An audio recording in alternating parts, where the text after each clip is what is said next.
Seigneur, que ta grâce, seule ta grâce. Nous voulons instaurer un état de droit. Et dans un état de droit, il y a une justice indépendante. Ce n'est pas à l'individu Félix Tshisekedi de commencer à faire justice.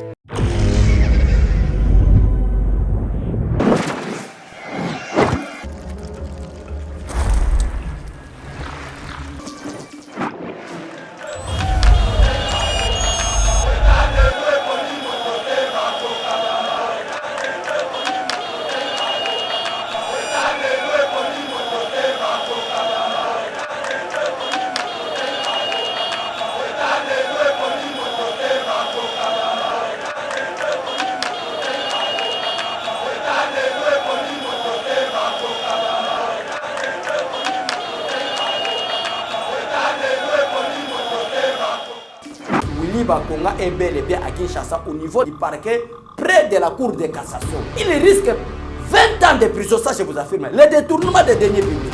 Botuna Kamere. Détournement des deniers publics. Oh, bazio le boko na saki. Pe bakeko kangona maleta mbongo. Na Brazzaville, Ozokima. En tant que membre du gouvernement, au sali remise et représenté. Le loba droit de l'homme ya muyibi ya fuati.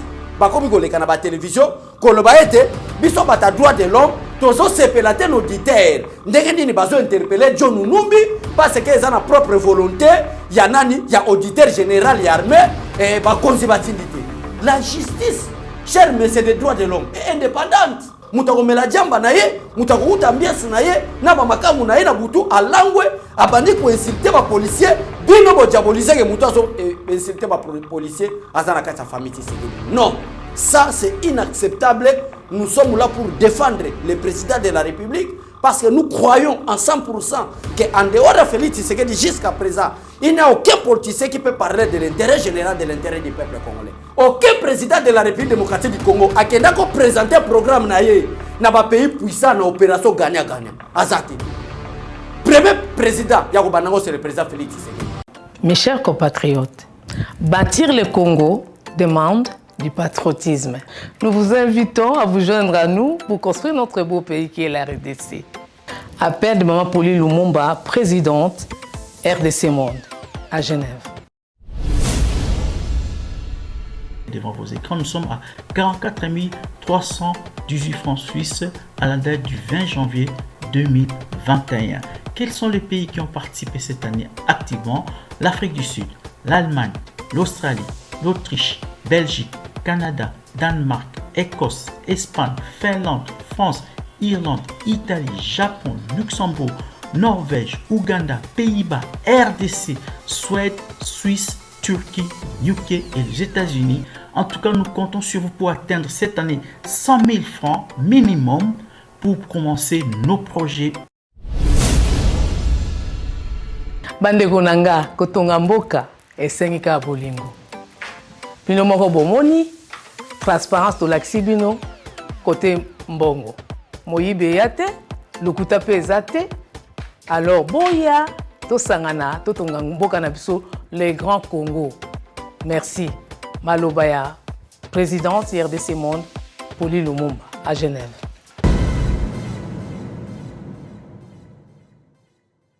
Bonjour, bandeko nyonso bozolanda biso partout dans le monde. Bato basepelaka na éveil patriotique, bandeko tokota na ba salon na bango sans être tosenga autorisation, bao balata esprit patriotique, bao balata esprit nationaliste ya ko défendre rien que l'intérêt de la République démocratique du Congo et du Congolais. Nous sommes là encore ce matin kotali sabino parce que ezaki na ba polémique o elekaki na kacha vila Kinshasa. Comment est-ce que Willy Bakonga koya parce que kuna bimisi passeport français bamusu balobi abimisi passeport américain a changé de nationalité c'est difficile à kimina 2 millions ndeto yeki Willy Ba to ye na tongo lelo to expliquer bino que Willy Bakonga déjà ba extradé na niveau à Kinshasa. Yambote to beta lisola Willy Bakonga, je crois ça na vidéo mo rezo sana ba baisse parce que famille Tshisekedi de Memangambo na Congo. Famille Tshisekedi et moment ba problème parce que bazaka ka famille Tshisekedi. Parce que ba gagner ka élection. Parce que bazaka na souci à mboka, parce que bazana na souci à peuple congolais et rata famille songolo pakale sali il faut pas sender encore na famille Tshisekedi parce qu'il est Tshisekedi biso le loto ye poto démentir makambo lukuto so tambo na ba réseaux sociaux batebele bazana ba Londres, Paris, États-Unis, partout dans le monde. Ba musu batindeli biso audio, ba musu batindeli biso na ba vidéo. Koloba ete que c'est regrettable mutu wana zana kati ya famille ya Tshisekedi. Talandenge azo insilité ba policier, talandenge azo finga ba service à sécurité. Ce n'est pas gentil. Toko le kango inapercité sans que to lobelango, to confirmer ba to que non, mutu bino bomoni wana azana kati ya famille Tshisekedi te. Combien de fois bino boko lekisa ba vidéo e bandaki na président Jean-Pierre.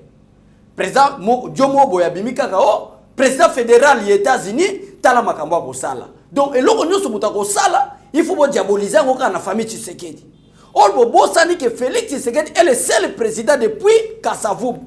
Oya fandi sa famille na ye. Ayebisi bango ke bo bosana ndenge na komi président de la République.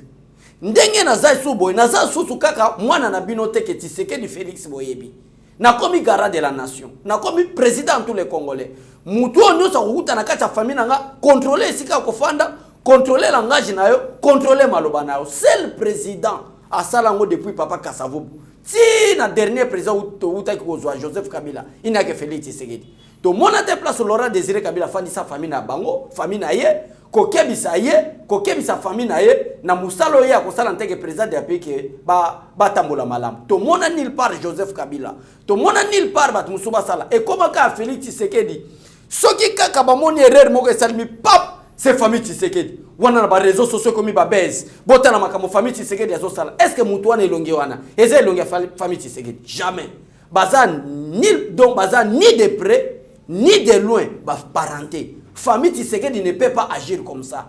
Donc azaka muta sala ne quelque part soki azana ba liena président soit to éviter mais na boyi bo sende ngo lo ba ete azana kacha famille présidentielle. Azana kacha famille présidentielle te.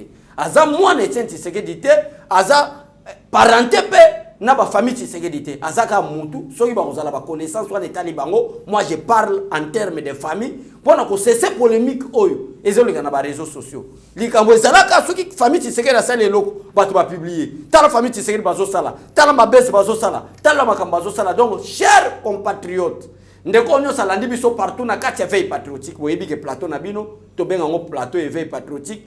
To yaka kaka kotalisa bino ba vérité. To yaka kotalisa bino makambo place bato bazolo ba makambo lokuta. Biso to totalisa bino vérité parce que batebele na ba réseaux sociaux ba koma ko luka ba base. En dehors ba base esengeli boyeba ke ifuto lata nan esprit patriotique.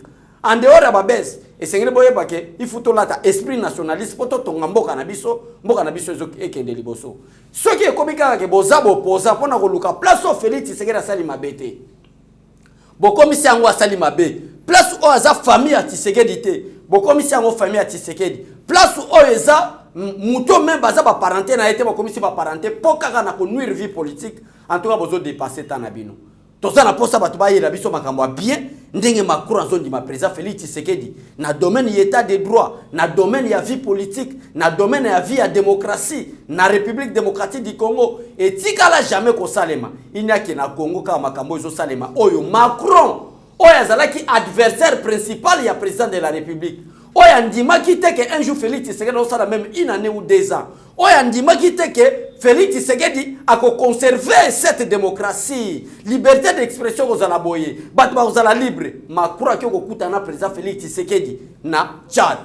Place à apprécier à bengi président Félix Tshisekedi pour na ko apprécier. Mais yo kaka diabolisation na ba TV5, diabolisation na ba réseaux sociaux, mutakomela jamba na ye, mutakuta ambiance na ye, na ba makamu na ye na butu alangwe, abandi ko insulter ba policier, bino bo diaboliser ke mutu azo insulter ba policier azana kata famille Tshisekedi. Non, ça c'est inacceptable. Nous sommes là pour défendre le président de la République parce que nous croyons en 100% qu'en dehors de Félix Tshisekedi jusqu'à présent, il n'y a aucun politicien qui peut parler de l'intérêt général, de l'intérêt du peuple congolais. C'est la raison pour laquelle, bon, mon avis, Tokaka, Tonio Komanaka se fait patriotique pour nous expliquer au peuple congolais. C'est lui qui incarne le changement. Du fait qu'il incarne le changement pour l'intérêt de la nation, pour l'intérêt du peuple, bitumbe ko yebele to ko kanga minoko te esengeli to dévoiler peuple congolais ke bandoki baleki ebele pona ko diaboliser pouvoir du président Félix Tshisekedi na yebite si vous comptez sur kota la vidéo wana peuple congolais soki akomona ngo mais biso tozomona impact akozongisa ngo te bo pesa biso kaka confiance ke maloba o mutu alobaki wana e engagé kaka ye parce que azana kati ya famille Tshisekedi te diabolisation ezebele biso ngana yebi nga personnellement na yebi famille Tshisekedi c'est gare là qui a insulté les policiers d'ailleurs va ouvrir enquête pour na ye pour être à bientôt plainte les autres par le général Kasongo Bakanga il sera arrêté, il n'est pas de la famille Tshisekedi et ça ka lolendo ya ba congolais à Pamba. Merci to ko umela ko fanda place wana te to yeki ka ko expliquer bino peuple congolais parce que batebele ba commission ngo ba base batebele ba luka place nini Félix Tshisekedi ou soit famille Tshisekedi ba ko sala mabe po ete ba nuire famille wana na ebite ezalaka kombo ya Tshisekedi bangi saka batu to ezalaka kombo ya tata na ye azua tout ezala na comprendre te na famille Tshisekedi ezalaka nini erreur pas famille Tshisekedi.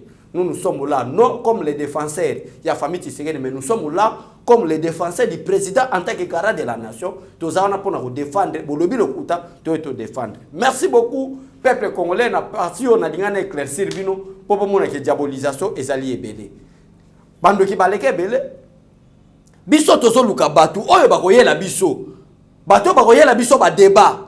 Oye comme même peuple congolais ne veille patriotique. Oye comme même peuple congolais n'a ko conscientiser. Ndenge président de la République a outi ko sala ngona ba député sans monnaie, $110, $101. Mais azuka ka moral a confrère que ba député que bozana charge ya makasi ya peuple congolais peut être mboko kende. Et gouvernement eza investi pas na moyena la corruption, moyena kaka intelligence, sagesse na morale, amour du pays, ba comprendre le moral président de la République. Voilà des hommes qu'on est en train de chercher pour l'avancement de la République. Et non, la diabolisation à PAM. Bon, diaboliser, 2 millions de pays, où sont les services de sécurité? Bakeko kangaye na Brazzaville. Ndenge bako kangaye na Brazzaville, kuna bimisi 2 passeports. Na 2 passeports, il y a bimisa ki kuna passeport congolais à Bombi, a bimisi passeport américain. Il est américain, il est très difficile que ba extrader Willy Bakonga. Willy Bakonga est bel et bien à Kinshasa au niveau du parquet près de la cour de cassation. C'est là où il sera condamné s'il y a 20 ans, s'il y a 25 ans de prison. Et il risque 20 ans de prison, ça je vous affirme. Le détournement des deniers publics. Botuna Kamere. Détournement des deniers publics. Oh, bazio le boko na saki. Pe bakeko kangona maleta mbongo. Na Brazzaville, Ozokima. En tant que membre du gouvernement, au sali remise et représenté. En tant que membre du gouvernement, passation, par exemple, les lots. Vient à biso Tony Mwaba, ça la remise et représentant. Na vice-ministre, il y a Willy Bakonga. Parce que Willy Bakonga a déjà longueur d'avance pour être acquis, maintenant bon peuple congolais. Or que vol ya dernier public, tout le monde expérience na Vital Kamerhe. 20 ans de prison ferme et de travaux forcés. C'est ce que Willy Bakonga a besoin. Mais tout le baka, tout le peuple congolais, sans l'amour, moi et tonga Congo ezate reconstruction mboka na biso ezali kondima effort ya muninga ba faiblesse na ye bo corriger pour te mboka ke de liboso mais soki ezali kaka na koyina na sans amour et osala difficile pour te Congo et kende liboso. C'est cet amour là que le président de la République a prouvé en haut et pas ya ba Sénat ya ba député pour investir gouvernement sans la corruption. Nde ya ngwana makambo biso tozana posa au leki ne veille patriotique. Au fond, le peuple congolais mémoire. Au fond, le peuple congolais intelligence pour nous ce peuple congolais qui est makambo bato balobaka. En dehors de la polémique politique et c'est ngeli pe mboka na biso ekende liboso. Passeport américain alobaki que il est difficile ba extrader Willy Bakonga et ça difficile. Wapi bato basalela ki yango be mission. Akoyate azana passeport américain. Akoyate déjà que na Brazzaville. Mais ndenge ni na koya ba musu balobi Willy Bakonga communauté bamusu déjà ba dévancer na ba émission ko lobaki aye pour na ko diaboliser et bato ya mona ki aye te c'est que ça pratiquement impossible aya. Ye wona akotali sabiso et IGF qui est l'inspection générale des finances. Abimisi sous alobi que en dehors ya école fictive ezalaki déjà plus de 9000. Azalaki déjà na ordonnance ou de nani arrêté ministériel oya bimisaki et nomaki plus de 31 000 personnes. Lokola ba enseignants. Oh, l'État congolais, c'est Afuta et 21 000 personnes, 31 000 personnes les enseignants pour la ville de Kinshasa, 21 000 personnes les enseignants dans le niveau de la province. Oh, Mongo déjà, c'est le service de l'IGF. Oh, Mongo déjà, c'est là qui a bimana compte Willy Bakonga. nzambe oya lola nzamba yoke la bato mawa ake bake kangwili bakonga met dans la pâte na 2 millions na saki à cause de 2 millions na saki bakangeli yango wili bakonga nde yango lego bimisa ba infraction wana nyonso donc peuple congolais biso na kati ya Yeba TV na kati ya éveil patriotique to yaka kaka po na kotalisa bino ba makambu oyo biso tozomona biso tozoyoka pona ko défendre peuple congolais biso to yaka te pona ko talisa peuple congolais ba makambu oyo oyebite omonite mais tu fais des déclarations parce que vous avez une chaîne à YouTube yango place to lubake non on doit faire confiance na éveil patriotique on doit faire confiance na bato balandaka biso poete mboka na biso ekende liboso c'est cette confiance là nde tokotongela mboka awa wili bakongai pourquoi biso na kati ya mboka na biso tokobanda ko évoluer kaka na kati ya ba diabolisation pourquoi biso na kati ya mboka na biso tokobanda ko évoluer kaka na makambo oyo izo memela biso pote tonga mboka te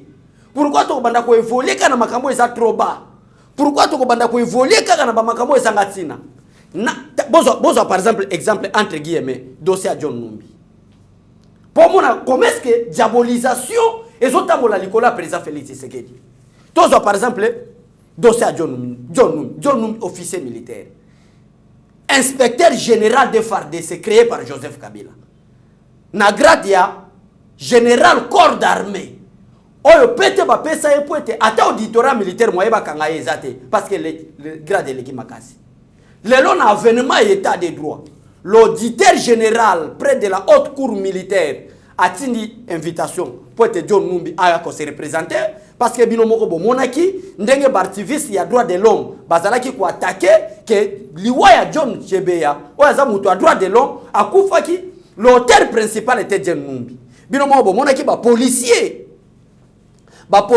o bakimaka ndenge ba témoignaka même na ba chaîne internationaux na ba RFI ba France 24 ba TV5 monde ndenge ba lekaki partout ba lekaki ko témoigner que nous étant des policiers tozoki ordre ya ko boma pe ko kende ko kunde quelque part o euta ke pa John Numbi justice natanga Joseph Kabila sali musalate parce que na kati ya bémission wana même il y avait des policiers na mwasi ya yemoko John Numbi aza témoin elle est encore vivante boke de kotuna ye asali déclaration alobi ke non Kabila salaki kokosa ye kaka kokosa ye bato wana bakanga bango batenzo leka mutongo pe bakanga gaete batenzo leka mutongo bakanga gaete mwasi ya John Numbi kuta ye kosala ayeko leka na mission ko lobete Joseph Kabila zako la lisa ye pongi comme si ye pe azaki complice na liwa wana lelo oyo auditorat sérieux ye Félix Tshisekedi a nommé un magistrat chevronné comme auditeur général près de la haute cour militaire place au bakoki ko sambisa John Numbi lelo ba droit de l'homme ya muyibi ya fuati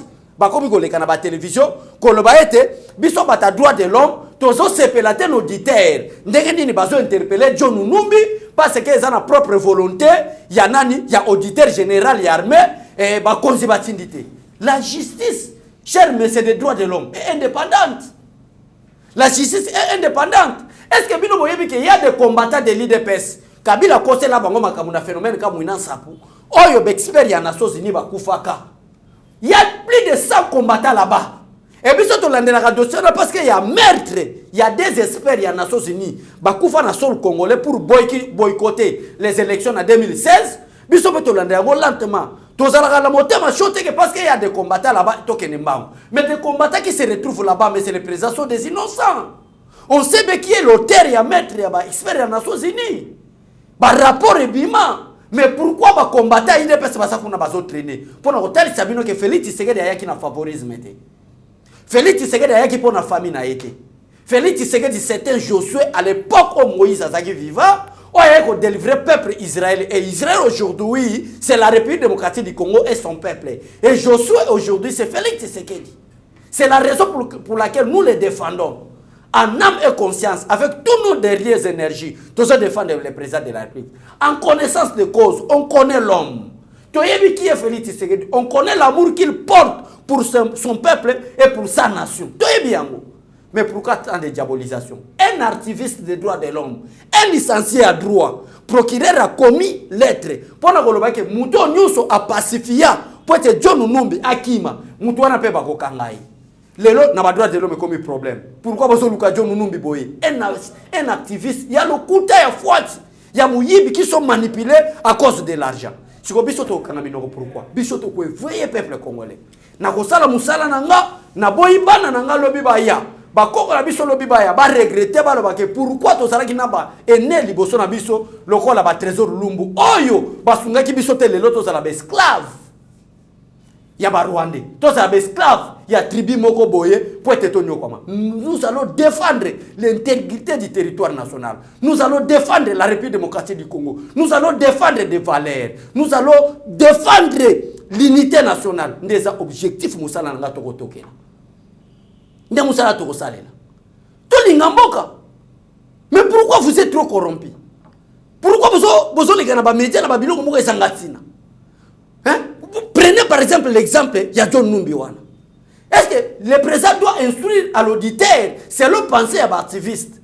Le président doit instruire à l'auditeur que c'est-à-dire la justice n'est pas indépendante.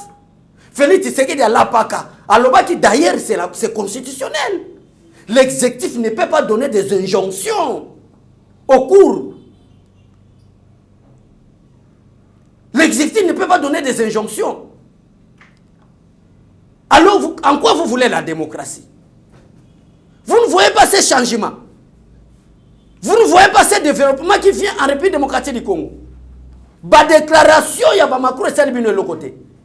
Des pays puissants au Batelemela qui régiment à Félix Tshisekedi parce que ces pays-là n'en voulaient pas le développement des Congolais. Félix Tshisekedi a piqué à la France. Feuille de route. Opération gagnant-gagnant. Les Français gagnent et les Congolais aussi gagnent. Les Français battent les Méliers. Les Belges battent les Méliers. Les Belges battent les minéraux. Nanzela ya ambassadeur ya bomona ki même liwa ya ambassadeur à Italie parce que ça complicité internationale na munoko kanga bango parce que ba ndenge basala yango na légalité nyo sauté.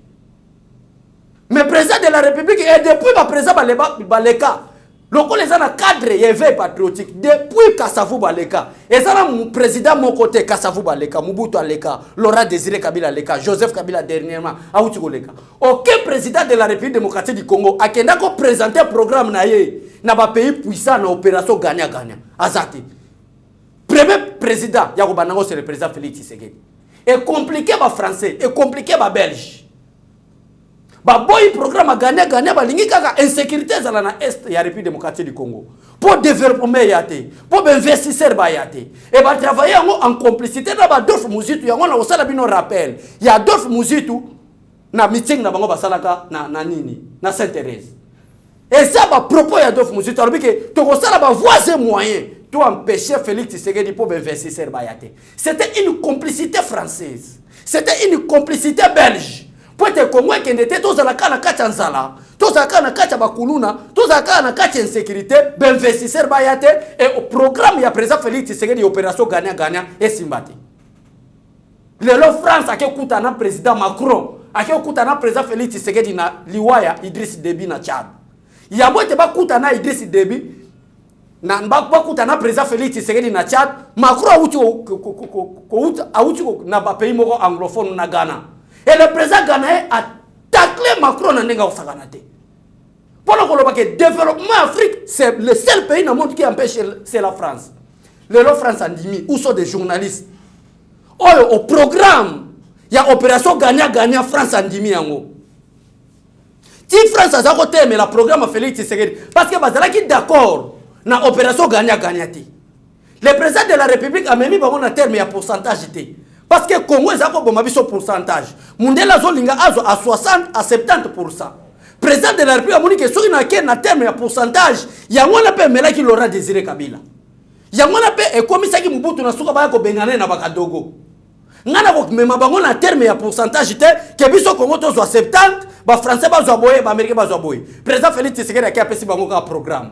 Na programme on a pesi bino to sala ngo kaka en terme ya pourcentage té parce que en terme de pourcentage mususu ko mona akokoma ko la frustré comme si bazo linga été comme si bazo pese muke to kende ka en terme ya opération gagnant.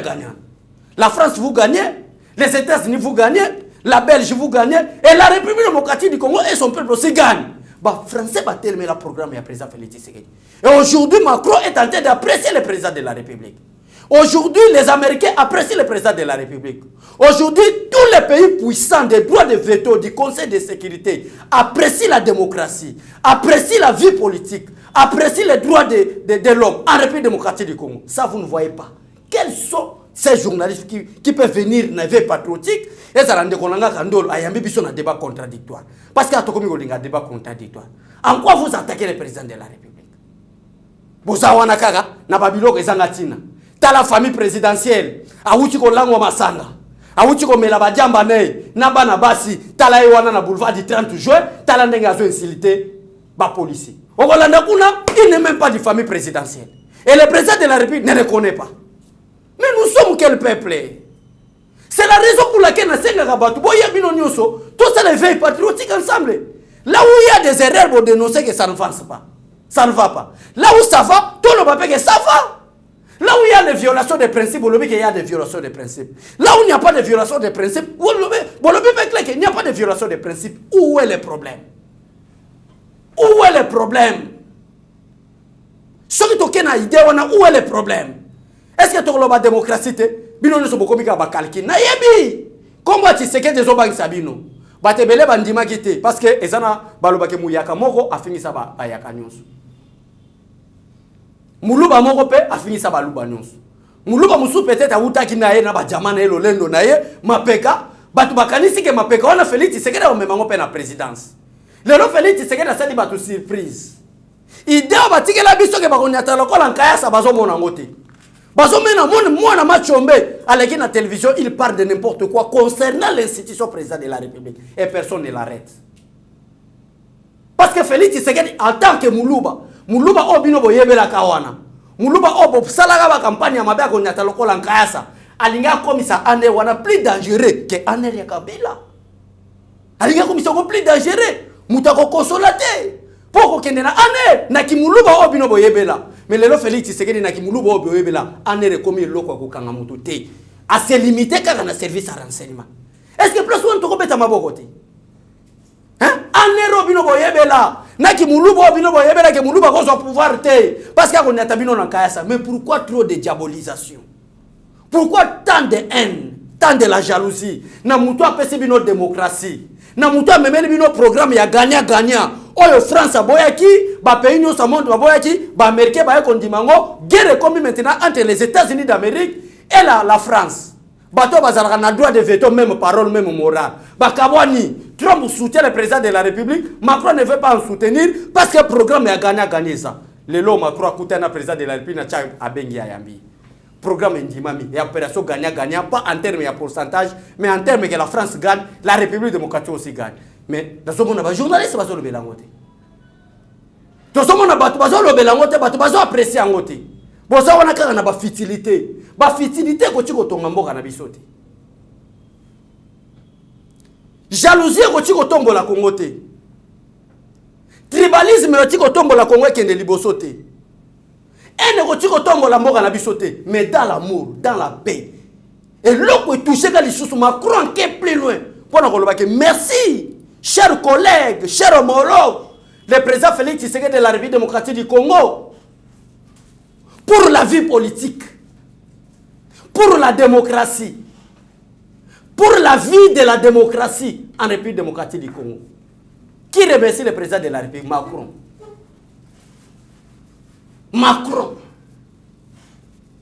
Macron oya boya qui programme a Félix Tshisekedi opération gagnant. C'est lui qui les remercie. Donc peuple congolais, tozonga na bomoto. Tozonga vraiment toyebake partout au rosa lotongi na ba immeuble. Otongi na ba building. Mais tant que otongi ya mona mabele ba koko na yote, yeba bien un jour ko perdre ba immeuble na ba Afrique du Sud, na ba Paris na ba États-Unis ozonga lokolo esclave na mboka na yo. Le mieux de faire, c'est de soutenir ce combat. C'est de soutenir ce programme. Il y a éveil patriotique. Tout qui est liboso. Et qui est na fond, il y a République démocratique du Congo. Et qui est na zamba ya kacha bandundu kuna na fond. Mouta comprendre. C'est quoi l'éveil patriotique? Eko sunga biso. Eko sunga biso po temboka na biso qui est liboso. Voilà nde yango na to yaki. Na face à la caméra. Total Sabino, comment est-ce que le pays avance? Donc,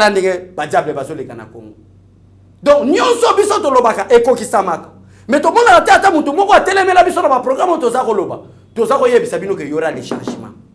Tout ça, que le président de la République va requalifier la majorité parlementaire, c'est fait.